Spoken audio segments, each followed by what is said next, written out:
Hello YouTube, this is Dakota from Bowtied Media, and welcome to our second installment of This Week in EDM for 2026.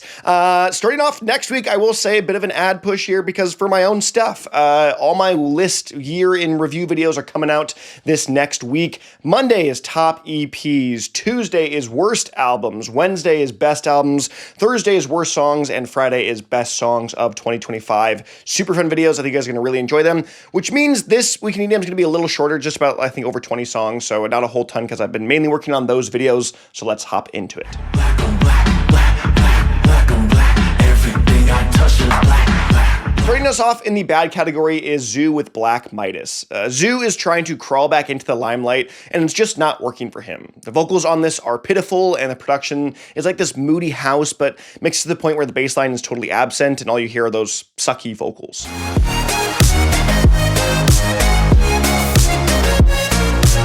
We got Alan Walker featuring Alessia Labate with Not Home, a short and boring Alan Walker track that you've heard time and time again from this guy. The lyricism is so whatever, and the drops sound outdated by 10 years. If you want to hear me talk about Alan Walker, stick in for my worst albums video coming out soon.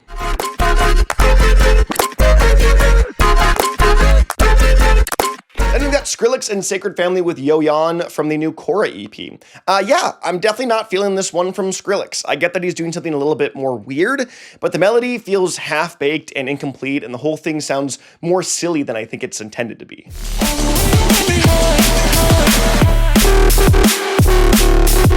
And hopping into the meh category, we've got YUSSI and MÆDM, I want to say, with Like That, a pretty whatever drum and bass tune that sounds a lot like a million other dance floor drum and bass tunes that want to be in a racing game. I just don't care too much for this at all.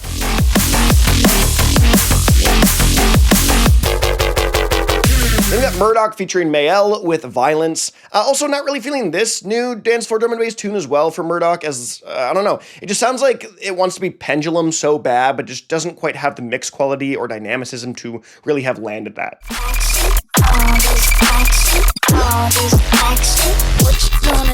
Then we got Crankdat with Movement. Crankdat isn't sounding very Crankdat with this new tune. That sounds a lot more like Subtronics than anything, and lacks that real signature, intense melodic dubstep sound that Crankdat is known for and got a lot of his success from.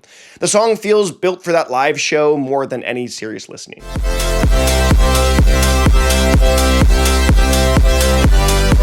They got Whipped Cream with It's Time to Go Home. I love the approach to this track, actually, the more melodic, forward, progressive house tune that's got this festival anthem main stage feel. I just think the execution was a touch lacking, particularly on the bassier side of things.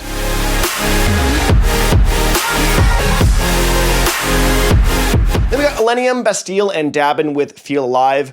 Yeah, there really isn't anything wrong with this track in any sense. I just feel like it's the same sort of thing ILLENIUM has been pumping out for the last, I don't know, 5 to 10 years almost to this point, where it sounds like a derivative of itself. Bastille is a cool addition, but I don't think they really had that much.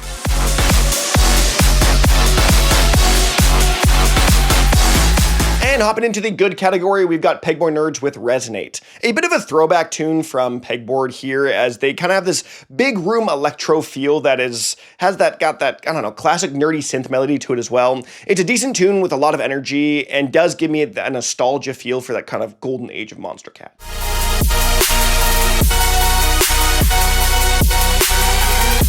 We got ROSSY with Fall Into You, a fairly typical trap track with a more progressive song structure and a bit more emphasis on that atmosphere.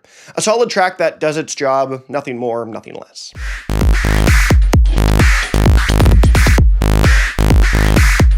We got A.G. Cook with The Moment, The Score. Another track to score Charlie XCX's mockumentary film, The Moment, and it's a long 5.5-minute progressive house tune with tons of IDM elements all throughout, especially that lead that starts the track off. It's a neat tune for sure, but definitely a song that feels more like a score than a regular listening experience or a single would be.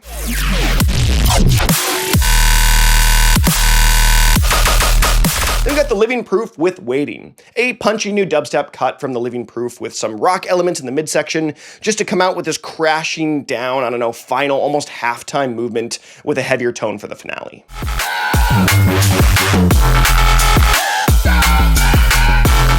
We got Teddy Killerz with Lightweight. A solid start to the year for this trio as they bounce around some dance floor drum and bass and neurofunk drops. A more typical sounding track from these guys, and that's not a bad thing by any measure.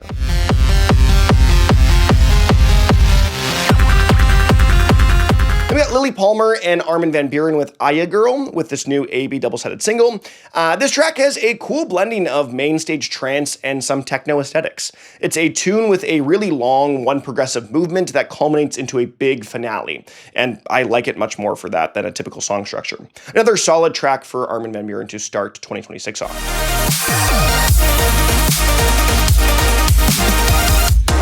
Then we got Last Heroes and Kuala with Deepest Vales from the new Opie EP.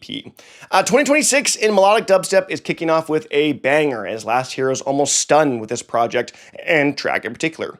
The mix has this real shimmer to it while the drops have a ton of energy, and I love this style of melodic dubstep.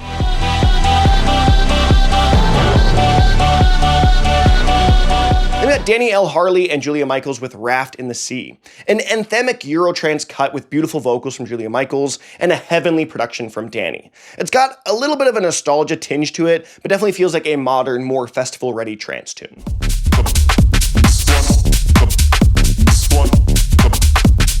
We got Camoufly and Ceri Wax with Tentone, a groovy and heady garage house tune that's built for the club setting with that ever-present, more tangy synth hit. I love the mixing on this as it really elevates that main synth lead.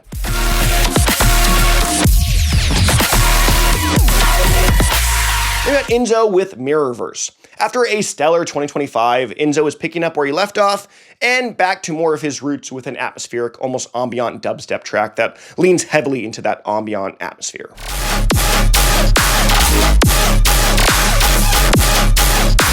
Then we got Tynan featuring Dani King with Home. I'm loving this new Tynan track and feel like this more melodic leaning but not entirely melodic dubstep sound matches his tone he's trying to go for quite well. It's got that punch and oomph but stays a little bit more reserved with a nice emphasis on the melody still after all that.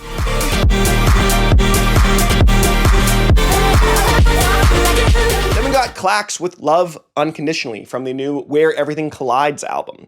Future bass is back, baby. This track is a bright and playful future bass track with a supporting 4 on the floor beat to give it that danceable groove. This is a super fun tune, and what I've heard from the album so far, which isn't a whole ton, I'm really enjoying this.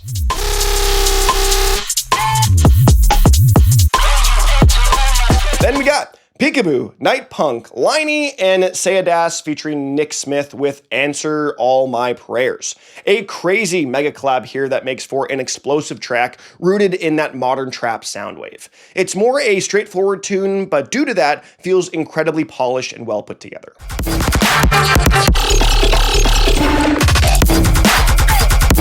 And our emerging artist spotlight of the week is going to go to Mike Shift with Digital Treble Saga from the new Chronica LP. Mike Shift's debut album is here, and he's a pretty, I would say, mainstay in this kind of color-based rhythm fusion scene that's been around for a little bit now. This track has a lot of rigid edges and wonky sound design, making for a very unexpected listening experience. But that's been This Week in EDM. Let me know what you guys think of any and all songs in the comment section below, and stay tuned this next week if you're watching this the day of Sunday, that all this next week, some of the best content that I will produce all year is coming out, so be ready for that.